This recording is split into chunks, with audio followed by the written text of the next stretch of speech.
Story മന്ത്രത്തിലേക്ക് സ്വാഗതം. One-man army ഭാഗം 5. രാമരാജ് ഗൌഡയുടെ കാൽക്കൽ കിടന്ന് മുകളിലേക്ക് നോക്കിയ സിറ്റി കമ്മീഷണർ വാൾട്ടർ വെങ്കടേഷ് അറിയാതെ ഒന്ന് പിടഞ്ഞു. കയർ കഴുത്തിൽ മുറുകിയെങ്കിലും ശ്വാസം വിലങ്ങിയിട്ടില്ല. രാമരാജ് ഗൌഡ കാർപ്യാത്തിന് മലമുകളിലെ പ്രേതങ്ങളുടെ രാജാവ് ഡ്രാക്കുള പ്രഭുവിനെ പോലെ തോന്നിച്ചു. വല്ലാത്തൊരു കാഴ്ചയായിരുന്നു അത്. രാമരാജ് ഗൌഡയുടെ കണ്ണുകളിൽ അഗ്നിയുടെ തിളക്കം. നായേ, വാക്കുകൾ ചീറി വന്നു. ഒരു രാത്രി കൊണ്ട് ബാംഗ്ലൂർ ശുദ്ധിയാക്കാമെന്ന് നീ കരുതിയോ? നടക്കില്ലടാ, നടക്കില്ല. ബാംഗ്ലൂരിൽ എന്ത് നടക്കണമെന്ന് തീരുമാനിക്കുന്നത് ഞങ്ങൾ. അതിനിടയിലേക്ക് കടന്നു വരുന്ന പട്ടികൾക്ക് സമ്മാനം ഒന്നേയുള്ളൂ, മരണം. എന്റെ കോടിക്കണക്കിന് രൂപ വിലയുള്ള ആയുധങ്ങൾ നീ എടുത്തു. പകരം നിന്റെ ജീവൻ എടുക്കാനാണ് ഞാൻ വന്നിരിക്കുന്നത്. വാൾട്ടർ വെങ്കടേഷ് ചുറ്റും നോക്കി. രക്ഷയ്ക്ക് പഴുതുകളുണ്ടോ? എന്നാൽ 1/2 ഡസനോളം തോക്കിൻ തൊഴിലുകൾ തന്റെ നേരെയാണെന്ന് അയാൾ കണ്ടു. ഗൌഡ തുടർന്നു. മിടുക്കനായ ഒരു പോലീസ് പട്ടിക്ക് അനുയോജ്യമായ രൂപത്തിൽ തന്നെ നിനക്ക് മരിക്കാം.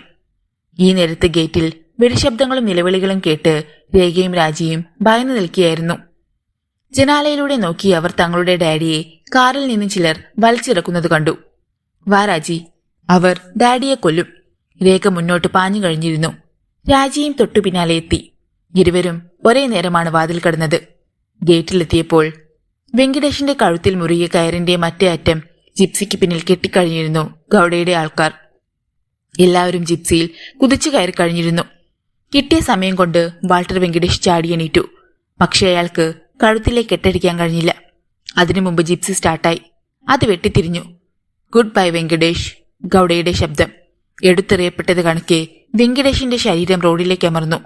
പിന്നെ മൃതദേഹം കണക്കിയ കയറിൽ വലിച്ചിഴക്കപ്പെട്ടു. ഈ രംഗമാണ് ഓടിയെത്തിയ രേഖയും രാജിയും കണ്ടത്. ഡാഡി! ജിപ്സിയുടെ മുരൾച്ചയിൽ അവരുടെ നിലവിളി അലിഞ്ഞു ചേർന്നു. പെൺകുട്ടികൾ ഗേറ്റിൽ ബോധമറ്റു വീണു. നീതിദേവതയെ കാത്ത പോലീസ് ഓഫീസർ റോഡിലൂടെ വലിച്ചിഴക്കപ്പെടുകയായിരുന്നു.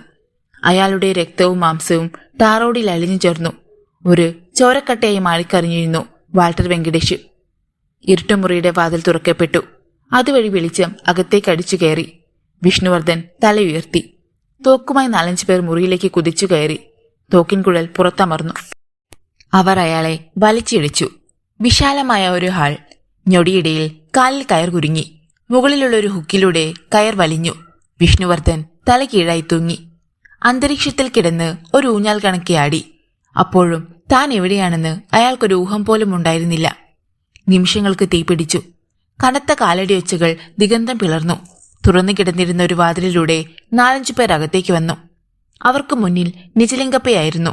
തൊട്ടുപിന്നിൽ അയാളുടെ അംഗരക്ഷകനും സെക്രട്ടറിയുമായ കണ്ണപ്പയും. നിജലിംഗപ്പയും വിഷ്ണുവർദ്ധനും മുഖാമുഖം നോക്കി. ഹായ് നിജലിംഗപ്പ. വിഷ്ണുവർദ്ധൻ ചിരിച്ചു. എന്നെ എന്തിനെ ഇങ്ങനെ കെട്ടിത്തൂക്കിയിട്ടിരിക്കുന്നത്? തലകീഴായി കിടന്നുകൊണ്ട് നിങ്ങളെയൊക്കെ കാണുന്നതിൽ യാതൊരു രസവുമില്ല. രസം ഞാൻ ഉണ്ടാക്കിത്തരാമെടാ. അയാൾ പല്ലുകടിച്ചു. Thank you. കണ്ണപ്പ മുന്നോട്ട് വന്നതും ഒറ്റയടിയായിരുന്നു. വിഷ്ണുവിന്റെ കണ്ണിലൂടെ പൊന്നീച്ച പറന്നു. എന്നിട്ടും അയാൾ കോപം കാണിച്ചില്ല. എന്താ കണ്ണപ്പ ഇത്? ചുമ്മാ കയറി തല്ലി എനിക്ക് ദേഷ്യമുണ്ടാക്കല്ലേ. ആഹാ, അത്രയ്ക്കായോ നീ? കണ്ണപ്പ ഒരു തവണ കൂടി കൈനീട്ടിയടിച്ചു. നിലവിളിക്കാതിരിക്കാൻ വിഷ്ണുവർദ്ധൻ പാടുപെട്ടു. മതി കണ്ണപ്പ, നിജലിംഗപ്പ പറഞ്ഞു. വിഷ്ണു നമ്മുടെ സുഹൃത്തല്ലേ, വേദനിപ്പിക്കാതെ. അങ്ങനെ പറഞ്ഞു കൊടുക്ക് നിജലിംഗപ്പേ. പിന്നെ എന്നെ അഴിച്ചു താഴെ നിർത്താനോട് പറ. വേണ്ട വേണ്ട, തൽക്കാലം നീ അങ്ങനെ തന്നെ കിടന്നാ മതി. പിന്നെ താഴെ ഇറക്കണോ വേണ്ടയോ എന്ന് ഞാൻ ആലോചിക്കാം.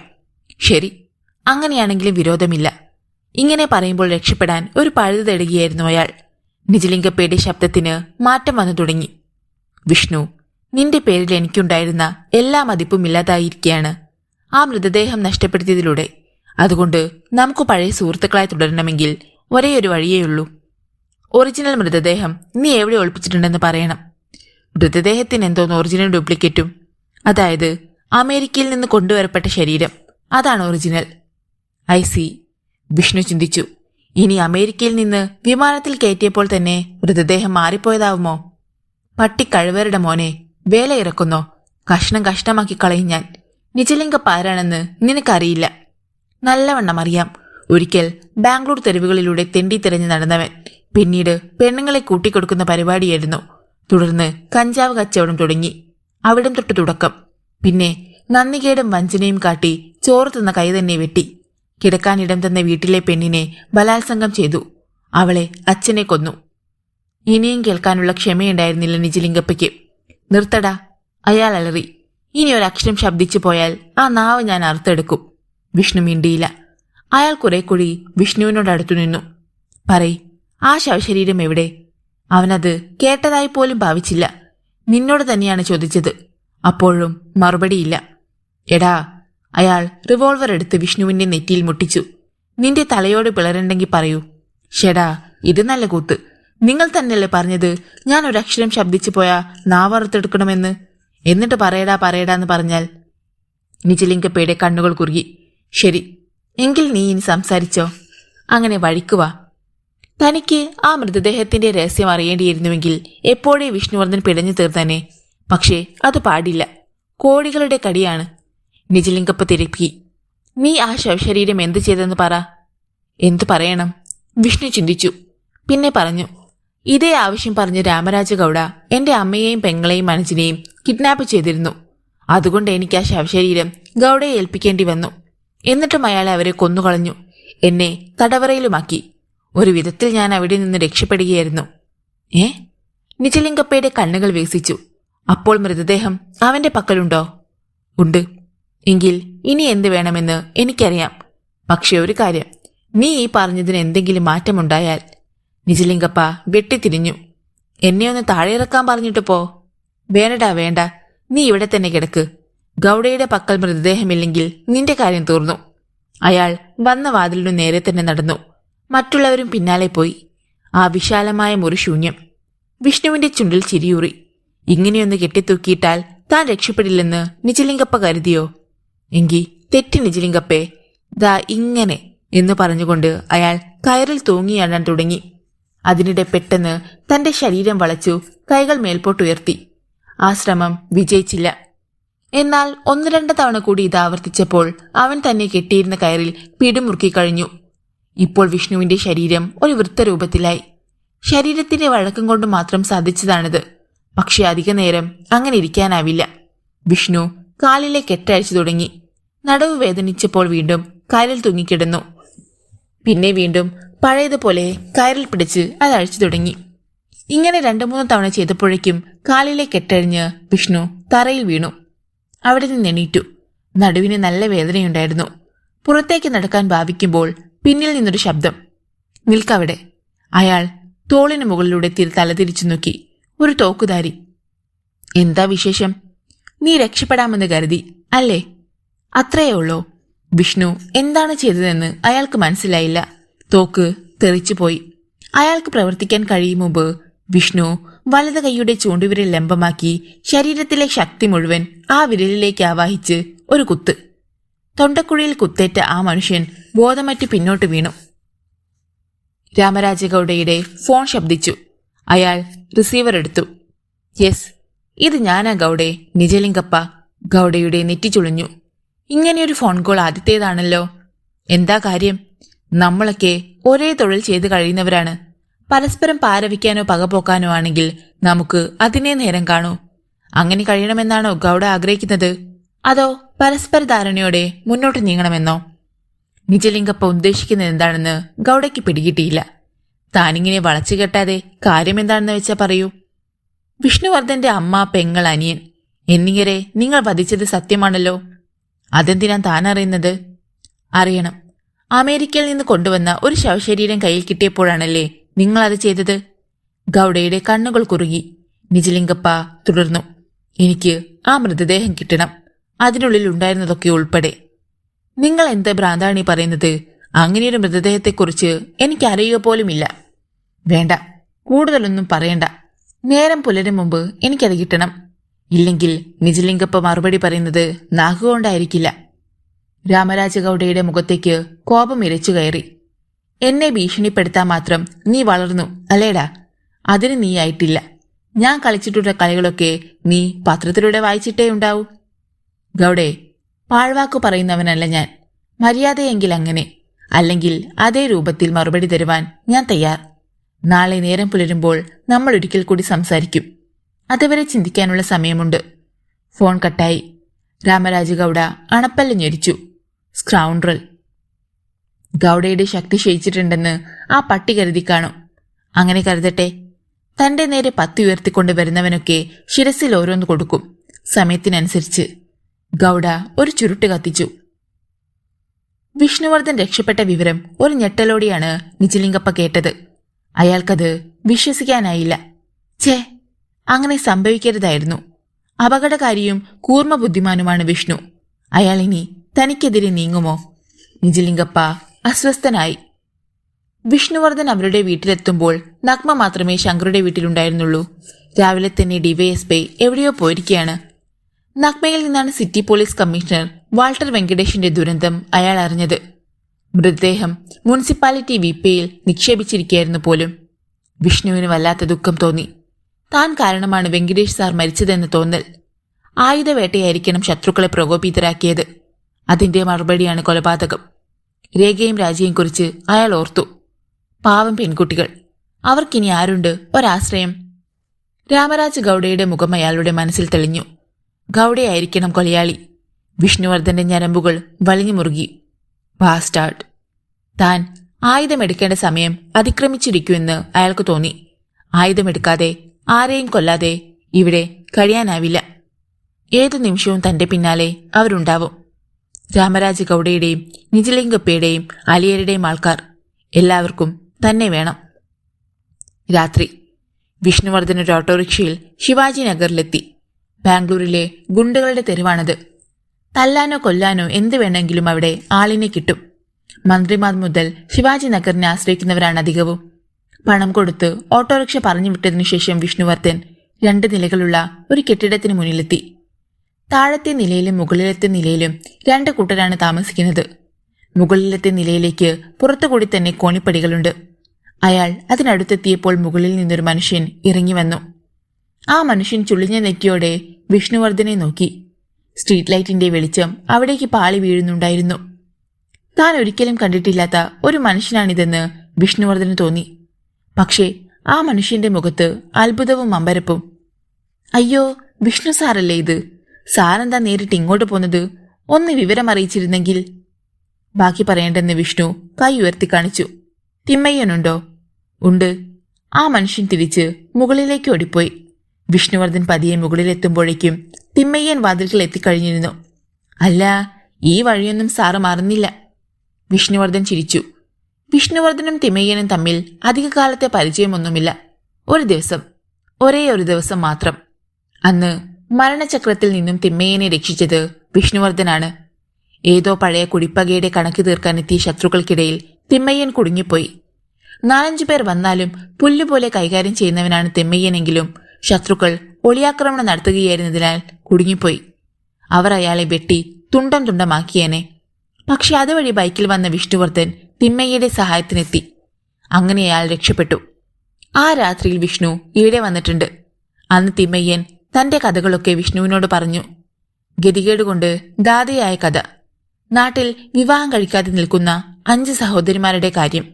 അങ്ങനെ മടങ്ങുമ്പോൾ 5 ലക്ഷം രൂപയുടെ ഒരു ബാഗ് തിമ്മയ്യന് കൊടുത്തിട്ടാണ് വിഷ്ണു പോയത്. സഹോദരിമാരൊക്കെ വിവാഹം ചെയ്തയക്കാൻ. വിവാഹങ്ങൾക്കൊക്കെ തിമ്മയ്യൻ ക്ഷണിച്ചിട്ടുണ്ടെങ്കിലും വിഷ്ണു പോയില്ല. പലരോടും അഡ്വാൻസ് വാങ്ങിയ ജോലി കിടക്കുമ്പോൾ അവൻ എങ്ങനെ പോകും? ആ രാത്രിക്ക് ശേഷം വിഷ്ണുവർദ്ധൻ ആദ്യമായി വരികയാണ് അവിടെ. തിമ്മയ്യൻ സ്നേഹാദരങ്ങളോടെ അയാളെ സ്വീകരിച്ചിരുത്തി. മുറിയിലുണ്ടായിരുന്ന ഇരുനിറമെങ്കിലും അഴകുള്ള ശരീരവടികൾ കൊണ്ട് പ്രത്യേകതയുള്ള ഒരു യുവതിയിൽ അയാളുടെ കണ്ണുകൾ തറഞ്ഞു. അവൾ നാണത്തോടെ കീഴ്ച്ചുണ്ട് കടിച്ച് അപ്പുറത്തേക്ക് പോയി. വിഷ്ണുവിന് ചിരി വന്നു. പിന്നെ എന്തൊക്കെയാ സാർ വിശേഷം? ഇരിക്കാതെ പോലും എന്തിനും ഒരുങ്ങി നിൽക്കുകയാണ് തിമ്മയ്യൻ. കഴിക്കാൻ നല്ല ബിയർ ഇരിപ്പുണ്ട്, കോഴി വറുത്തതും. എടുക്കട്ടെ? ആയിക്കോട്ടെ. നിമിഷങ്ങൾക്കുള്ളിൽ ബിയർ വന്നു, കോഴി വന്നു. വിഷ്ണു കഴിച്ചു തുടങ്ങി. ഗ്ലാസ് ഒഴിയുന്നതിനനുസരിച്ച് തിമ്മയ്യൻ നിറച്ചുകൊണ്ടിരുന്നു. അതിനിടെ പൊടുന്നനെ വിഷ്ണുവർദ്ധൻ തലയുയർത്തി പറഞ്ഞു. തിമ്മയ്യ, എനിക്ക് കുറച്ച് ആൾക്കാരെ വേണം, എന്റെ സ്വന്തം ഉപയോഗത്തിന്. പ്രതിഫലത്തിന്റെ കാര്യത്തിൽ യാതൊരു പ്രശ്നവുമില്ല, ചോദിക്കുന്നത് തരും. പക്ഷേ ഒരു കാര്യമുണ്ട്, മിടുമിടുക്കന്മാരായിരിക്കണം അവർ. എത്ര പേർ വേണം സാർ? ഒരു 15-ൽ കുറയരുത്. കൂടിയാലും വിരോധമില്ല. എത്ര ദിവസത്തെ ജോലി കാണും? അത് പറയാൻ പറ്റില്ല. ചിലപ്പോൾ ഒരാഴ്ച, അല്ലെങ്കിൽ 1 മാസം, അതുമല്ലെങ്കിൽ 1 വർഷം. പ്രതിഫലം ദിവസക്കണക്കിന് തീരുമാനിച്ചോളൂ. സാർ, തിമ്മയ്യൻ പെട്ടെന്ന് വികാരാധീനനായി. പ്രതിഫലത്തിന്റെ കാര്യം മാത്രം പറയരുത്. എന്റെ ജീവൻ രക്ഷിച്ചയാളാണ് സാർ. സാറിന്റെ പ്രശ്നം എന്റെയും പ്രശ്നമാണ്. സാറ് ഒരു വാക്ക് പറഞ്ഞാൽ മതി, ഞാൻ തന്നെ നേരിൽ വന്ന് കാര്യങ്ങൾ സാധിച്ചു തരാം. വേണ്ട തിമ്മയ്യൻ, ഞാൻ ജോലി ചെയ്യുന്നത് ആവശ്യത്തിൽ കൂടുതൽ പ്രതിഫലം വാങ്ങിക്കൊണ്ടാണ്. അതുകൊണ്ട് അക്കാര്യത്തിൽ മാത്രം യാതൊന്നും പറയണ്ട. തിമ്മയ്യൻ പിന്നെ ഒന്നും പറഞ്ഞില്ല. വിഷ്ണു എണീറ്റു. അപ്പോൾ ജോലി പറഞ്ഞില്ല. 2 പെൺകുട്ടികളെ അവർ പോലും അറിയാതെ ശ്രദ്ധിക്കുക, അപകടത്തിൽപ്പെടാതെ കാത്തു സൂക്ഷിക്കുക. അതാണ് നിങ്ങളുടെ ജോലി. ഏത് നിമിഷവും അവർക്ക് അപകടമുണ്ടായേക്കാം. ഏതാണ് പെൺകുട്ടികൾ? തിമ്മയ്യൻ തിരക്കി. സിറ്റി പോലീസ് കമ്മീഷണറായിരുന്ന വാൾട്ടർ വെങ്കടേഷിന്റെ മക്കൾ. തിമ്മയ്യന്റെ നെറ്റിച്ചുളിഞ്ഞു. വിഷ്ണു കൂടുതൽ വിവരണത്തിനൊന്നും നിന്നില്ല. പാനിന്റെ കീശയിൽ നിന്ന് 500-ന്റെ 4 നോട്ട് കെട്ടുകളെടുത്ത് തിമ്മയ്യനെ ഏൽപ്പിച്ചു. 2 ലക്ഷം രൂപ. ഇത് അഡ്വാൻസ്. അയാൾ വാതിൽക്കലേക്ക് നടക്കുന്നതിനിടയിൽ ഇത്രയും കൂടി പറഞ്ഞു. ഇനി ആ പെൺകുട്ടികളുടെ ജീവൻ നിങ്ങളുടെ കയ്യിലാണ്. ഏറ്റി വിഷ്ണു സാറേ. അയാൾ ഇരുളിൽ മറയുന്നത് വരെ തിമ്മയ്യൻ നിന്നു. പിന്നെ വേഗത്തിൽ തന്റെ ആൾക്കാരെ വിളിച്ചുകൂട്ടി. നേരം പുലർന്നു. രാമരാജ് ഗൌഡയെ തേടി നിജലിംഗപ്പയുടെ ഫോൺ കോൾ എത്തി. ഗൌഡെ, നേരം പുലർന്നു. ആ ശവശരീരം നിന്നെനിക്ക് വിട്ടു തന്നില്ല. ഇനി നമ്മൾ ഇതേ ചൊല്ലി ഒരു സംസാരമില്ല. ഗൌഡ മറുപടി പറയും മുമ്പേ നിജലിംഗപ്പ റിസീവർ വെച്ചിരുന്നു. ബാംഗ്ലൂർ അധോലകങ്ങളിൽ അസ്വസ്ഥത പടരുകയായിരുന്നു. ഒരാഴ്ച കഴിഞ്ഞു. ഇതിനിടെ ബാംഗ്ലൂരിൽ പലതും നടന്നു. ഒരുപാട് ചോരയൊഴുകി. പോലീസ് എല്ലാം കണ്ടു നിന്നതേയുള്ളൂ. അധോലോകങ്ങൾ തമ്മിലുള്ള പോരാട്ടമല്ലേ, നടക്കട്ടെ. അതിനിടയിലേക്ക് കടക്കാതിരിക്കുന്നതാണ് ബുദ്ധി. തമ്മിൽ തല്ലി ബാക്കിയാവുന്നത് ആരാണെന്നറിയാം. അതുവരെ കാത്തിരിക്കാം. തങ്ങൾക്ക് ജോലി അത്രയും കുറഞ്ഞു കിട്ടുമല്ലോ. ശവശരീരത്തിന്റെ രഹസ്യം അറിയുവാൻ നിജലിംഗപ്പയുടെ ആൾക്കാർ രാമരാജ് ഗൌഡയുടെ 2 പേരെ തട്ടിക്കൊണ്ടുവന്ന് ചോദ്യവും ഭേദ്യവും ചെയ്തു. ഈ വിവരം വിഷ്ണുവർദ്ധൻ രഹസ്യമായി അറിഞ്ഞു. അജ്ഞാതന്റെ ശബ്ദത്തിൽ അയാൾ ഗൌഡയെ വിവരം അറിയിച്ചു. കോപാന്തനായ ഗൌഡ നിജലിംഗപ്പയുടെ കൂറ്റൻ ഗോഡൌൺ ബോംബ് വെച്ച് തകർത്തു. അവിടെയുണ്ടായിരുന്നവരെല്ലാം പിടഞ്ഞു തോർന്നു.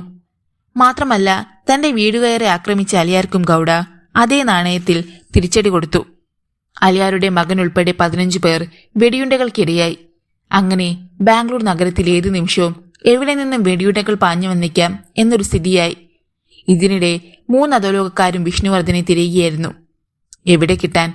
തന്റെ വീട്ടിലെ രഹസ്യ അറയ്ക്കുള്ളിൽ തന്നെ ഉണ്ടായിരുന്നു അയാൾ. അവിടെ ഇരുന്നു കൊണ്ട് അയാൾ പുതിയ തന്ത്രങ്ങൾ ആവിഷ്കരിച്ചു. ഫോൺ ശബ്ദിച്ചു. വിഷ്ണുവർദ്ധൻ അറ്റൻഡ് ചെയ്തു. 1-2 പേർക്കു മാത്രം അറിയാവുന്ന നമ്പറായിരുന്നു ഈ ഫോണിന്റേത്. അപ്പുറത്തേക്ക് രാജിയായിരുന്നു. എനിക്ക് ഒന്ന് കാണണം, അവൾ പറഞ്ഞു.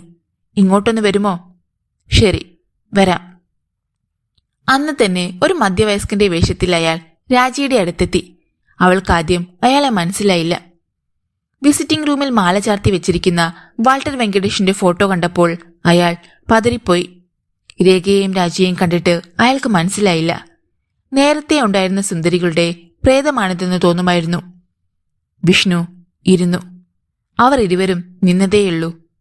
എന്തിനാണ് കാണണമെന്ന് പറഞ്ഞതെന്ന ഭാവത്തിൽ അയാൾ അവരെ നോക്കി. പെട്ടെന്ന് രാജി പൊട്ടിക്കരഞ്ഞു. ഞങ്ങളുടെ ഡാഡി പോയി.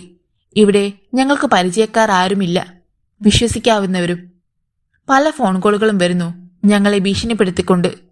2 യുവതികൾ മാത്രം താമസിക്കുന്ന ഇവിടേക്ക് ഏത് നിമിഷവും അക്രമികൾ കടന്നു വന്നേക്കാം. ഇത്രയും കാലം ഞങ്ങളെ കാത്തു സൂക്ഷിക്കാൻ ഡാഡി ഉണ്ടായിരുന്നു. പക്ഷെ ഇന്ന് ചിലർ പറയുന്നു ഡാഡിയുടെ മരണത്തെക്കാൾ ദയനീയമായിരിക്കും ഞങ്ങളുടെ മരണമെന്ന്. വയ്യ വിഷ്ണു, ഞങ്ങൾക്ക് ഇവിടെ കഴിയാൻ വയ്യ. നാട്ടിലേക്ക് മടങ്ങിയാലോ എന്ന് ആലോചിക്കുകയാണ്. എന്നാൽ അവിടെയും ഞങ്ങൾക്ക് ശത്രുക്കളെ ഉള്ളൂ എന്നോർക്കുമ്പോൾ ഡാഡിയുടെ നീതിക്ക് വേണ്ടിയുള്ള പോരാട്ടത്തിനിടയിൽ ആകെയുണ്ടായിരുന്ന നേട്ടം കുറെ ശത്രുക്കളെ സമ്പാദിക്കാൻ കഴിഞ്ഞിരിക്കുന്നു എന്നത് മാത്രമാണ്. വിഷ്ണുവർദ്ധന്റെ ചുണ്ടുകൾ ചലിച്ചു. ശത്രുക്കളുടെ നടുവിലേക്ക് അറിഞ്ഞുകൊണ്ട് പോകാതിരിക്കുന്നതല്ലേ നല്ലത്. ഇവിടത്തെ ഫോൺ കോളുകൾ കൊണ്ട് നിങ്ങൾക്കൊന്നും സംഭവിക്കില്ലെന്ന് ഞാൻ ഉറപ്പു തരാം. എന്റെ രക്ഷാകവചം നിങ്ങൾക്ക് മേധയുണ്ടെന്ന് വിശ്വസിച്ചോളൂ. പിന്നെ എന്റെ അവസ്ഥ നിങ്ങൾക്കറിയാമല്ലോ. രക്തബന്ധങ്ങൾ മുഴുവൻ അറ്റുപോയിട്ടും ഞാൻ ജീവിച്ചിരിക്കുന്നില്ലേ. നഷ്ടപ്പെട്ടതിനെ ഓർത്തു കണ്ണീർ വാർത്തിരുന്നിട്ട് ഫലമില്ല എന്നതാണ് എന്റെ തത്വം. മനസ്സിനെ ഞാൻ ഓരോന്നും പറഞ്ഞ് മനസ്സിലാക്കും. അപ്പോൾ അത് ശാന്തമായിക്കൊള്ളും. അല്ലാതെ ഭീരുക്കളെപ്പോലെ ഒളിച്ചോടാൻ ശ്രമിച്ചാൽ അതിന് നേരം കാണും. പിന്നെയും ഏറെ നേരം അവിടെ ഇരുന്നതിനു ശേഷമാണ് അയാൾ മടങ്ങിയത്. അത് അവർ തന്നെയാണെന്ന് നിങ്ങൾക്കുറപ്പാണോ? അലിയാർ മുന്നിൽ നിൽക്കുന്ന തന്റെ അംഗരക്ഷകരെ നോക്കി. ഉവ്. അപ്പോൾ വേഷം മാറിയാണ് നടപ്പ്. അവന്റെ താമസം എവിടെയാണെന്നും അപ്പോൾ വെങ്കടേഷിന്റെ മക്കൾക്കറിയാമിരിക്കണമല്ലോ. പെൺവിഷയത്തിൽ മിടുക്കനായ അവൻ വെങ്കടേഷ് മരിച്ചതോടെ അന്തിക്കൂട്ടിന് അവിടെ കയറിപ്പറ്റി. കൊള്ളാം. ആദ്യം അവളുമാരിങ്ങ് പോരട്ടെ. അവൻ എവിടെയുണ്ടെന്ന് അവർ തത്ത പറയും പോലെ പറഞ്ഞു തരും. അനുയായികൾ ഉടനെ പിൻവാങ്ങി. കൊമേഴ്ഷ്യൽ സ്ട്രീറ്റ്, ബാംഗ്ലൂരിലെ ഷോപ്പിംഗ് ഏരിയ. ഒരു സായാഹ്നം. കാറിൽ രേഖയും രാജിയും അവിടെ എത്തി. അത്യാവശ്യത്തിന് കുറച്ച് സാധനങ്ങൾ വാങ്ങണം. വാൾട്ടർ വെങ്കടേഷ് മരിച്ചിട്ട് ഒരു മാസം കഴിയുന്നു. അതിനുശേഷം ആ പെൺകുട്ടികൾ വീടിന് പുറത്തു വരുന്നത് തന്നെ ആദ്യമായാണ്. ഇരുവരും കാറിൽ നിന്നിറങ്ങി. അപ്പോൾ തന്നെ ഇത് ശ്രദ്ധിച്ചുകൊണ്ടിരുന്ന ചിലർ വോക്കി ടോക്കിയിലൂടെ ആർക്കോ മെസ്സേജ് നൽകി. അരമണിക്കൂറിനകം സാധനങ്ങളുമായി പുറത്തു വന്ന യുവതികൾക്ക് മുന്നിൽ ഒരു ചുവന്ന മാരുതി 1000 ബ്രേക്കിട്ട് നിന്നു. ഇരുവരും തലയുയർത്തിയപ്പോൾ തോക്കു ചൂണ്ടിക്കൊണ്ട് 2 പേർ കാറിൽ നിന്നിറങ്ങി. ജീവൻ വേണമെങ്കിൽ ഞങ്ങളെ അനുസരിക്കൂ, അവരുടെ മുന്നറിയിപ്പ്. കാറിൽ കയറൂ, യുവതികൾ നിലവിളിച്ചു. ഷോപ്പിംഗ് ഏരിയയിൽ ഉണ്ടായിരുന്നവരുടെയൊക്കെ ശ്രദ്ധ അവിടേക്കായി. ശബ്ദിക്കരുത്. ഒരാൾ തോക്ക് രാജിയുടെ മാറിടങ്ങൾക്കിടയിൽ അമർത്തി. പിടിച്ചു നിർത്തിയതുപോലെ കരച്ചിൽ നിന്നു. ഇനി നല്ല കുട്ടികളായി കാറിൽ കയറ്. ആ ക്ഷണമാണ് മറ്റൊന്ന് സംഭവിച്ചത്. ബൈക്കുകളുടെ കാതടിപ്പിക്കുന്ന ശബ്ദം. ആൾക്കാർ തിരിഞ്ഞു നോക്കി. ഒരേപോലെയുള്ള 2 വെളുത്ത ബൈക്കുകൾ. അവയിൽ ഒരേ തരത്തിലുള്ള 2 പേർ. കാക്കി നിറത്തിലുള്ള പാന്റും ഷർട്ടും, മുട്ടോളം എത്തുന്ന കയ്യൂരകളും ഹെൽമറ്റും. അവരുടെ തോളിൽ ഓരോ തോക്കുകൾ തൂങ്ങിക്കിടപ്പുണ്ടായിരുന്നു. ആൾക്കാർ എന്തോ പിറുപിറുക്കുമ്പോൾ മറ്റൊരു അത്ഭുതം. ബൈക്കുകളുടെ മുൻചക്രങ്ങൾ ഉയർന്നു, ഒപ്പം പിൻചക്രങ്ങളും. ചില സിനിമയിൽ കാണുന്നത് പോലെ. ആൾക്കാർക്ക് മുകളിലൂടെ പക്ഷിയെപ്പോലെ പറന്നു വന്ന ബൈക്കുകൾ കുത്തനെ റോഡിൽ ഇറച്ചിറങ്ങി. മാരുതി 1000 തൊട്ടരികിൽ. ഇരുവരും ബൈക്ക് വെട്ടിത്തിരിച്ചു. ബ്രേക്കിട്ട് നിർത്തി. തോളിൽ കിടന്നിരുന്ന തോക്കുകൾ ഗർജിച്ചു. കാറിന്റെ ടയറുകൾ ചിതറിപ്പോയി. ഗ്ലാസുകളും. ബൈക്കിൽ നിന്നവർ കുതിച്ചു ചാടി. രേഖയുടെയും രാജിയുടെയും നേരെ തോക്കു ചൂണ്ടി നിന്നിരുന്നവർ നെഞ്ചിൽ ചവിട്ടേറ്റി പിന്നോട്ട് മലച്ചു. അവരുടെ കൈകളിൽ നിന്ന് തോക്കുകൾ വഴുതി. അടുത്ത സെക്കൻഡിൽ ആഗതരുടെ കയ്യിൽ ഇരുന്ന തോക്കുകളുടെ ബാരലുകൾ അവളുടെ വായിലേക്ക് കുത്തിക്കയറ്റപ്പെട്ടു. പിന്നെ ഒരാൾ ഹെൽമറ്റ് അല്പം ഉയർത്തിയിട്ട് യുവതികളോട് പറഞ്ഞു, ഭയപ്പെടേണ്ട, പൊയ്ക്കോളൂ. അവർ ഓടി വന്ന് കാറിൽ കയറി വേഗത്തിൽ ഓടിച്ചുപോയി. ഹെൽമറ്റ് ധാരികൾ അക്രമികളോട് പറഞ്ഞു, ആദ്യമായതുകൊണ്ട് മാപ്പ്, പക്ഷേ ഇനി അതുണ്ടാവില്ല. ആ പെൺകുട്ടികളെ നോക്കുക പോലും അരുത്. അഥവാ അങ്ങനെ ചെയ്യണമെന്നുണ്ടെങ്കിൽ ജീവിതത്തിലെ അന്ത്യാഭിലാഷങ്ങൾ സാധിച്ചിട്ടേ ആകാവൂ. അക്രമികൾ വിളറിയ മുഖത്തോടെ ഹെൽമറ്റ് ധാരികളെ നോക്കി. മാരുതി 1000 ഡ്രൈവർ എപ്പോഴും രക്ഷപ്പെട്ടിരുന്നു. ഹെൽമറ്റ് ധാരികൾ തോക്കുകൾ പിൻവലിച്ച് തോളിൽ തൂക്കി. തങ്ങൾ വന്ന ബൈക്കുകളിലേക്ക് പറന്നു വീണു. ആൾക്കാർ വഴിയൊഴിഞ്ഞു. കാതടിപ്പിക്കുന്ന ശബ്ദത്തോടെ വന്ന വഴിയെ ബൈക്കുകൾ തിരികെ പാഞ്ഞു. വീട്ടിലെത്തിയപ്പോഴും രേഖയുടെയും രാജിയുടെയും ഭീതി വിട്ടുമാറിയിരുന്നില്ല. കിതപ്പടക്കിക്കൊണ്ട് അവർ വിസിറ്റിംഗ് റൂമിലേക്ക് കയറിയപ്പോൾ ഫോൺ ശബ്ദിച്ചു. രേഖ റിസീവർ എടുത്തു. ഹലോ. ഭയന്നുപോയി ഇരുവരും. അല്ലേ? അപ്പുറത്തു നിന്ന് വിഷ്ണുവർദ്ധന്റെ ശബ്ദം. തക്ക സമയത്ത് രക്ഷിക്കാൻ ആളെത്തിയില്ലേ? ഇതാണ് ഞാൻ നേരത്തെ പറഞ്ഞത്, ഭയപ്പെടേണ്ടെന്ന്. ഈ ബാംഗ്ലൂർ സിറ്റിയിൽ മറ്റെവിടത്തെക്കാളും നിങ്ങൾ സുരക്ഷിതരാണെന്ന് മനസ്സിലായല്ലോ. രേഖയ്ക്ക് വിസ്മയം അടക്കാനായില്ല. ഇതൊക്കെ വിഷ്ണു എങ്ങനെ അറിഞ്ഞു? അയാൾ ചിരിക്കുന്നത് കേട്ടു. ചോദ്യമൊന്നും വേണ്ട, എല്ലാം ഞാൻ അറിയുന്നു. നിങ്ങൾക്ക് ചുറ്റും നിങ്ങളുടെ രക്ഷകരുണ്ടെന്ന് കരുതിക്കോളൂ. രാജി എവിടെ? ഇവിടെയുണ്ട്. പിന്നെ വിളിക്കാം. ഫോണ് കട്ടായി. ഫോണിന്റെ ശബ്ദമാണ് വിഷ്ണുവിനെ ഉണർത്തിയത്. കൈനീട്ടി അയാൾ സ്വിച്ച് ഇട്ടു. മുറിയിൽ വെളിച്ചം പരന്നു. ഭിത്തിയിൽ ക്ലോക്കിൽ 1:30 എന്ന സമയം കണ്ടു. അയാൾ റിസീവർ എടുത്തു. 2020 സ്പീക്കിംഗ്. യെസ്. വിഷ്ണു കാതുകൾ കൂർപ്പിച്ചു. അലിയാർക്ക് 1 കോടി രൂപയുടെ മയക്കുമരുന്നെത്തുന്നു. വിഷ്ണുവിന്റെ മുഖം തെളിഞ്ഞു. തുടർന്ന് അപ്പുറത്തു നിന്ന് പറഞ്ഞത് മുഴുവൻ അയാൾ ശ്രദ്ധയോടെ കേട്ടു. 2020 എന്ന് പറയുന്നത് അധോലോകത്തുള്ള വിഷ്ണുവിന്റെ ചാരനാണ്. ഇത്തരം ചാരന്മാർ എല്ലാ അധോലോകങ്ങളിൽ വിഷ്ണുവിന് വേണ്ടി പ്രവർത്തിക്കുന്നുണ്ട്, കനത്ത ശമ്പളം പറ്റിക്കൊണ്ട്. അജ്ഞാതന്റെ ഫോൺ സന്ദേശം രാമരാജ ഗൌഡയെ തേടിയെത്തി. അലിയാർക്ക് ലഭിക്കാൻ പോകുന്ന മയക്കുമരുന്നിനെക്കുറിച്ചുള്ള വാർത്തയാണ് ഫോണിലൂടെ എത്തിയത്. അത് കേൾക്കാത്ത താമസം ഗൌഡയുടെ ആൾക്കാർ വാഹനങ്ങളിൽ കുതിച്ചു കയറി. അലിയാർക്കും അജ്ഞാതന്റെ മെസ്സേജ്. നിങ്ങളുടെ മയക്കുമരുന്ന് തട്ടിയെടുക്കുവാൻ ഗൌഡയുടെ ആൾക്കാർ പുറപ്പെട്ടു കഴിഞ്ഞു. ബാസ്റ്റാർഡ്, അവൻ അത്രയ്ക്കായോ? ഫോൺ വലിച്ചെറിഞ്ഞ അലിയാർ അലറിക്കൊണ്ട് ചാടി എണീറ്റു. നിമിഷങ്ങൾക്കുള്ളിൽ ഒരു സംഘം സായുധരായ ആൾക്കാർ അലിയാരുടെ താവളത്തിൽ നിന്ന് പുറപ്പെട്ടു കഴിഞ്ഞു. ഫലമറിയാൻ അജ്ഞാതൻ എന്ന വിഷ്ണു കാത്തിരുന്നു. ഇനി തന്റെ ഊഴമാണ്. വിഷ്ണുവർദ്ധൻ ഓർത്തു. നന്ദിയില്ലാത്ത അധോലോക പരീക്ഷകളെ തമ്മിലടുപ്പിച്ച് താൻ ഇവിടെ ഒരു കുറുക്കന്റെ റോൾ അഭിനയിക്കുന്നു. അവരുടെ ശക്തി ക്ഷയിക്കുമ്പോൾ വിഷ്ണുവർദ്ധൻ അവിടേക്ക് ചെല്ലും. ആയുധമില്ലാതെ കണക്കു തീർക്കാൻ, ആയുധം ഒന്നിന്റെയും അവസാന വാക്കെല്ലാം തത്വം ഉത്ബോധിപ്പിക്കുവാൻ. അന്ന് വിഷ്ണുവിന്റെ കൈവിരലുകളിൽ ഒളിഞ്ഞിരിക്കുന്ന മരണതുല്യമായ അപകടം അവരറിയും. തന്റെ രക്തബന്ധങ്ങളെ ഇല്ലാതാക്കിയ ബാസ്റ്റാർഡുകൾക്ക് അവരുടെ ജീവിതം കൊണ്ട് തന്നെ തുലാഭാരം. വിഷ്ണു ഒരു ബിയർ കഴിച്ചുകൊണ്ട് കാത്തിരുന്നു. മയക്കുമരുന്നിന്റെ പേരിൽ അലിയാരും രാമരാജ ഗൌഡയും പുതിയ അംഗം ആരംഭിച്ചിരിക്കും. അതിന്റെ ഫലം അറിയണം. താൻ പ്രതീക്ഷിക്കുന്നത് പോലെ കാര്യങ്ങൾ നീങ്ങുകയാണെങ്കിൽ ഈ രാത്രി തന്നെ രാമരാജ ഗൌഡയുമായി മുഖാമുഖം. വിഷ്ണു മനസ്സിൽ കണക്കുകൾ കൂട്ടി. അമ്മയുടെയും ബിന്ദുവിന്റെയും വെടിയേറ്റു പിടയുന്ന രൂപങ്ങൾ മനസ്സിലേക്ക് ഓടിയെത്തി. രാഹുലിന്റെ വിറങ്ങലിച്ച ശവശരീരം മുന്നിൽ കണ്ടു. അതോടെ വിഷ്ണുവിന്റെ മുഖത്തേക്ക് രക്തം ഇരച്ചു കയറി. അണപ്പല്ലുകൾ ഞെരിഞ്ഞമർന്നു. കൈവിരലുകൾ ശത്രുവിനു വേണ്ടി ത്രസിച്ചു. ഫോണിന്റെ ശബ്ദം. വിഷ്ണു ഗ്ലാസ്സിൽ അവശേഷിച്ചിരുന്ന അവസാന തുള്ളി ബിയറും വായിലേക്ക് കമഴ്ത്തിയിട്ട് റിസീവർ എടുത്തു. യെസ്. ഇൻഫൻട്രി റോഡിൽ ചോരപ്പുഴ. രാമരാജ ഗൌഡയുടെയും അലിയാരുടെയും ആൾക്കാർ അവിടെ യുദ്ധക്കളമായിരിക്കുന്നു. അലിയാരുടെ 1 കോടി രൂപയുടെ മയക്കുമരുന്നുമായി വന്ന മാരുതി 1000 എരിഞ്ഞു തോർന്നു. ഗൌഡയുടെ ആൾക്കാരാനും ബാക്കിയില്ല. അലിയാരുടെ 3 പേർക്ക് ജീവൻ കിട്ടിയിട്ടുണ്ട്. വിഷ്ണുവർദ്ധൻ റിസീവർ വെച്ചിട്ട് അലറിച്ചിരിച്ചു. ഇനി എന്റെ ഊഴമായി. രാമരാജ ഗൌഡയ്ക്ക് വിഷ്ണു സമ്മാനവുമായി വരുന്നു. അയാൾ എണീറ്റു. സമയം 11:42. 12 മണിയാകുമ്പോൾ കണ്ടെത്താം. ഗൌഡ ഉറങ്ങിയിരിക്കില്ല. ഈ രാത്രി അയാൾക്ക് ഉറങ്ങാൻ കഴിയില്ല. നഷ്ടങ്ങളുടെ കണക്ക് നോക്കിയാൽ അയാൾക്ക് ഹാർട്ട് അറ്റാക്ക് ഉണ്ടാകും. അങ്ങനെ സംഭവിക്കാതിരിക്കട്ടെ. മുഴുവൻ ജീവനോടെയും അയാളെ തനിക്ക് വേണം. ക്ഷണനേരത്തിനുള്ളിൽ വിഷ്ണു വേഷം മാറി രഹസ്യമുറിയിൽ നിന്ന് പുറത്തു വന്നു. തന്നെ ആരെങ്കിലും ശ്രദ്ധിക്കുന്നുണ്ടോ എന്ന് കണ്ണുകൾ കൊണ്ട് പരതി. ഒരു വാഹനം വേണമല്ലോ. വിഷ്ണു റോഡിലെത്തി. തിരക്കൊഴിഞ്ഞ ഭാഗത്തുകൂടി കുറെ ദൂരം നടന്നു. KG road. ഇനിയും അവിടത്തെ തിരക്കൊഴിഞ്ഞിട്ടില്ല. ഒരു ടാക്സി കിട്ടാൻ അയാൾക്ക് അധികം ബുദ്ധിമുട്ടേണ്ടി വന്നില്ല. 12:10. അയാൾ രാമരാജ ഗൌഡയുടെ താവളത്തിനരികിലെത്തി. ടാക്സി പണം നൽകി അയച്ചു. മുന്നിൽ കനത്ത മതിൽക്കെട്ടിനുള്ളിലെ കൂറ്റൻ കെട്ടിടം. ഗേറ്റിൽ ജാഗരൂകനായി നിൽക്കുന്ന ഗൂർഖ മാത്രമല്ല, അവിടെ ഷോർട്ട് സർക്യൂട്ട് വീഡിയോ ക്യാമറകൾ ഒളിഞ്ഞിരിപ്പുണ്ട്. ഗേറ്റിംഗിൽ ആരെങ്കിലും എത്തിയാൽ ഉടനത് ഗൌഡയ്ക്ക് ടിവിയിൽ കാണാം. മതിൽക്കെട്ടിന് മുകളിൽ മുള്ളുവേലിയുണ്ട്. അതിൽ സദാ വൈദ്യുതി പ്രവഹിച്ചുകൊണ്ടിരിക്കും. അറിയാതെയെങ്കിലും ഒന്ന് സ്പർശിച്ചു പോയാൽ ഇലക്ട്രിക് ലൈനിൽ വീഴുന്ന വാവലിന്റെ അനുഭവമായിരിക്കും. ഏതായാലും അകത്ത് കയറി പറ്റണമല്ലോ. സിംഹം സുഖമില്ലാതെ കൂട്ടിലാണ്. മതിലിനടുത്തുകൂടി വിഷ്ണു നടന്നു. ഗൌഡയുടെ താവളത്തിനു പിൻഭാഗത്ത് ഗൌഡാനാണ്. അതുവഴി അകത്തെത്താമെന്ന് അയാൾക്കറിയാം. ഒരിക്കൽ താൻ എവിടെ നിന്നും രക്ഷപ്പെട്ടത് ആ മാർഗത്തിലൂടെയാണ്.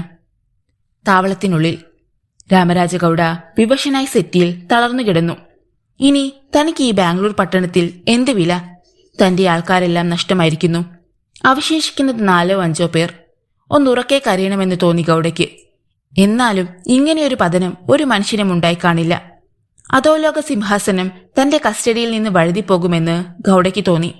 ജീവനോടുള്ള അനുചരന്മാരിൽ 4 പേർ അയാളുടെ മുന്നിലുണ്ടായിരുന്നു. ജീവനോടെ തങ്ങളുടെ ആൾക്കാരിൽ ആരെങ്കിലും ബാക്കിയുണ്ടോ എന്ന് അറിയുവാൻ ഒരാൾ ഇൻഫൻട്രി റോഡിലേക്ക് പോയിരിക്കുകയാണ്. ഗൌഡയുടെ മുഖം പൊടുന്നതിനെ വല്ലാത്തൊരു ഭാവം കൈക്കൊണ്ടു. കണ്ണുകളിൽ തീയാളി. അനുചരർ ഭയന്നു.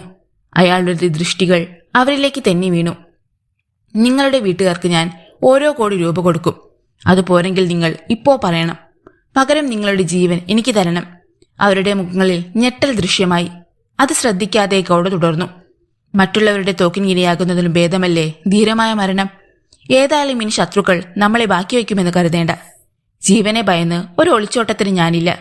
അവസാന വിജയം എനിക്കാണെന്ന് ഞാൻ ഇപ്പോഴും വിശ്വസിക്കുന്നു. അതിന് നിങ്ങൾ ചെയ്യേണ്ടതെന്നു മാത്രം. സ്വയം മനുഷ്യബോംബാകണം. സഞ്ചരിക്കുന്ന ആയുധപ്പുരകളായി നിങ്ങൾ അലിയാരുടെയും നിജലിംഗപ്പയുടെയും താവളങ്ങളിലേക്ക് ചെല്ലണം. അങ്ങേ ലോകത്തിലേക്കുള്ള യാത്രക്കിടയിൽ നിങ്ങൾക്ക് കൂട്ടിനായി അലിയാരും നിജലിംഗപ്പയും അവരുടെ ആൾക്കാരും എല്ലാം ഉണ്ടായിരിക്കണം. രാമരാജ ഗൌഡ ഓരോ മുഖങ്ങളിലേക്കും നോക്കി. അവരാരും തന്നെ മറുപടി പറഞ്ഞില്ല. ആ മുഖങ്ങളിൽ നിർവികാരഭാവം തളം കെട്ടിക്കഴിഞ്ഞിരുന്നു. ഇപ്പോൾ പറ്റില്ലെന്ന് പറഞ്ഞാൽ ഗൌഡ സാബ് തങ്ങളെ വധിക്കുമെന്ന കാര്യത്തിൽ അവർക്ക് തർക്കമുണ്ടായിരുന്നില്ല. അതിലും ഭേദമല്ലേ കുടുംബത്തിന് ഓരോ കോടി രൂപ കിട്ടുന്നത്. നിങ്ങൾ എന്താണെന്നും പറയാത്തത്? സാബ്, ഞങ്ങളുടെ കുടുംബത്തിനുള്ള രൂപ. നാളെ രാവിലെ നിങ്ങൾക്ക് ഞാൻ ഓരോ കോടി രൂപ അടങ്ങിയ പെട്ടികൾ തരും. അതിനുശേഷം ഉച്ച കഴിഞ്ഞ് നിങ്ങൾക്ക് അന്ത്യയാത്ര. അതിനു മുമ്പ് നമ്മൾ അവസാനമായി ഒന്ന് കൂടും. എന്റെ വക സെൻഡ് ഓഫ്. ഇപ്പോൾ നിങ്ങൾ പൊയ്ക്കോളൂ. ഇനി വിശ്രമം. രാവിലെ കിട്ടുന്ന ഓരോ കോടി രൂപകൾ കൊണ്ട് നിങ്ങളുടെ വീട്ടുകാർ സസുഖം ജീവിക്കുന്നത് സ്വപ്നം കണ്ടോളൂ. അവർ 4 പേരും പോയി. ഗൗഡ തനിച്ചായി. വലത് കൈയിൽ ശിരസ് താങ്ങി അയാൾ ഇരുന്നു. മദ്യപിക്കാൻ പോലും തോന്നുന്നില്ല. ഇത് അവസാനംഗം. തന്റെ ആൾക്കാർക്ക് അലിയാരുടെയും നിജലിംഗപ്പയുടെയും താവളങ്ങൾക്കുള്ളിൽ കടക്കാനായാൽ തീർച്ചയായും അവിടെ ഗൗഡ വീണ്ടും ഒരു സാമ്രാജ്യം സൃഷ്ടിക്കും. പൊടുന്നനെ ഒരു ഓർമ്മയായി. അജ്ഞാതൻ എന്ന് സ്വയം പരിചയപ്പെടുത്തി തനിക്ക് ഫോൺ ചെയ്ത മനുഷ്യൻ മനസ്സിലെത്തി. ഇത്രയും മനുഷ്യർ കുരുതി കഴിക്കപ്പെട്ടത് അയാൾ അറിഞ്ഞില്ലേ? തനിക്ക് ഗുണകരമായ ഒരു മെസ്സേജ് തരുവാൻ അയാൾ വൈകുന്നതെന്തേ? പൊടുന്നനെ ആരോ മുരടനക്കിയതുപോലെ തോന്നിയ ഗൗഡ ചിന്ത വിട്ടുണർന്നു. അറിയാതൊരു ശബ്ദം പുറത്തു വന്നു. തനിക്കെതിരെ സെറ്റിയിലൊരാൾ. ഇപ്പോൾ എപ്പോഴെവിടെ വന്നു? ഗൗഡ തുറച്ചു നോക്കി. താടിയും മുടിയും നീട്ടി വളർത്തിയ ഒരുവൻ. ആരാണിയാൾ? ഗൗഡ പെട്ടെന്ന് കീശയിൽ കൈകടത്തി. എന്നാൽ എതിരെ ഇരുന്ന മനുഷ്യൻ ചിരിച്ചു. നിങ്ങൾ എടുക്കുന്ന റിവോൾവറിന് എന്നെ നശിപ്പിക്കാനുള്ള കരുത്തുണ്ടെന്ന് കരുതുന്നുണ്ടോ? ഗൗഡ നെറ്റിച്ചുളിച്ചു. ഗർജിച്ചു. ആരടാ നീ? ഞാൻ അജ്ഞാതൻ. ഗൗഡ കൈ പിൻവലിച്ചു. താൻ ഇപ്പോൾ ഇയാളെക്കുറിച്ച് ചിന്തിച്ചതേയുള്ളല്ലോ. എന്റെ ആൾക്കാരെല്ലാം പോയി, അറിഞ്ഞില്ലേ? അതറിഞ്ഞുകൊണ്ടാണല്ലോ ഞാൻ വന്നത്. അയാളുടെ സ്വരം ഉരുകി. ഇനി ഞാൻ എന്തു വേണം? അയാൾ ചിരിച്ചു. അത് പറഞ്ഞു തരുവാൻ കൂടിയാണ് ഞാൻ വന്നിരിക്കുന്നത്. എങ്കിൽ പറയൂ. ഇനി നിങ്ങളുടെ മുന്നിൽ ഒരേയൊരു മാർഗമേ അവശേഷിക്കുന്നുള്ളൂ. മരിച്ചതുപോലെ ജീവിതകാലം മുഴുവൻ കഴിയാം. അതിനുവേണ്ടിയാണല്ലോ ഞാൻ ഇത്രയുമൊക്കെ ചെയ്തത്. അയാൾ പറഞ്ഞതിന്റെ പൊരുൾ പൂർണ്ണമായും മനസ്സിലായില്ലെങ്കിലും ഗൗഡയ്ക്ക് അപകടം മണത്തു. അയാൾ റിവോൾവർ വലിച്ചെടുക്കും മുമ്പ് അജ്ഞാതൻ കുതിച്ചുയർന്നു. സെറ്റിയോടൊപ്പം ഗൗഡ പിന്നോട്ട് മലർന്നു. അജ്ഞാതൻ തന്റെ താടിയും മുടിയും വലിച്ചു പറിച്ചെറിഞ്ഞു. വിഷ്ണു! നിലവിളി പോലെ ഗൗഡയുടെ ശബ്ദം. അതേടാ, ഞാൻ തന്നെ. നിന്റെ പതനത്തിന് കാതാർത്തിരുന്നവൻ. ജീവന് ജീവൻ കൊണ്ട് കണക്ക് തീർക്കാൻ ഞാൻ എത്തിയിരിക്കുന്നു. പക്ഷെ നിനക്ക് പെട്ടെന്ന് മരിക്കാനാവില്ല. നിന്റെ സിംഹവും ഇപ്പോൾ പിഴഞ്ഞു തീർന്നിട്ടുണ്ടാവും. ചെയ്തുപോയ തെറ്റുകൾ ഓർത്തോർത്ത് ഇഞ്ചിഞ്ചായി നീ കിടക്കും. ഒരു പട്ടിയും തിരിഞ്ഞു നോക്കാതെ പുഴുത്തളിഞ്ഞ്. അയാൾ ഒരു ചൂയിങ്കം വായിലിട്ടു. ചടുലമായൊരു നീക്കത്തോടെ ഗൗഡ തറയിൽ നിന്നുയർന്നു. വിഷ്ണു തെന്നിമാറി. അയാളുടെ മടക്കിയ കാൽക്കുമിട്ട് ഒരാഘാതമായി ഗൗഡയുടെ അടിവയറ്റിൽ വന്ന് വീണു. ഗൗഡയ്ക്ക് ചുവടുകൾ പിഴച്ചു. വിഷ്ണുവിന്റെ വലതു കൈപ്പത്തി ലംബമായി ഒരു വാൾ പോലെ അത് ഗൗഡയുടെ വാരിയൽക്കുള്ളിടയിൽ ഇടിച്ചിറങ്ങി. നിലവിളിക്കാനാകാത്ത അയാൾക്കത് സഹിക്കാൻ കഴിഞ്ഞില്ല. ഓരോ സെക്കൻഡ് കൊണ്ട് നാവിന്റെ ചലന സ്വാതന്ത്ര്യം നിലച്ചു കഴിഞ്ഞു. ശരീരം തളർന്നു. വിഷ്ണു എന്താണ് ചെയ്തത്? കാറ്റുപോയ ബലൂൺ പോലെ അയാൾ തറയിലേക്ക് ഊർന്നു. വിഷ്ണുവിന്റെ കൈ 2 തവണ കൂടി ഉയർന്നു താണു. ഒന്ന് കഴുത്തിൽ, അടുത്തത് അടിവയറ്റിൽ. അതോടെ കഴുത്ത് അനക്കാനാവില്ലെന്നായി. വയറ്റിൽ പൊട്ടിപ്പിളരുന്ന വേദന. ഇനി ആര് ചികിത്സിച്ചാലും അയാളെ രക്ഷിക്കാനാവില്ലെന്ന് വിഷ്ണുവിനറിയാം. നേപ്പാൾക്കാരനായ ഒരു മനുഷ്യൻ ഒരിക്കൽ പഠിപ്പിച്ച മർമ്മവിദ്യ. ആയുധമില്ലാതെ ശത്രുവിനെ മരണവക്രത്തിലെത്തിക്കാം. ഇനി ജീവിതം ഇങ്ങനെ തന്നെ. ജീവിക്കുന്ന ശവം. വിഷ്ണു അയാളെ ഉയർത്തി തോളിലിട്ടു. പിന്നെ പുറത്തേക്ക് നടന്നു.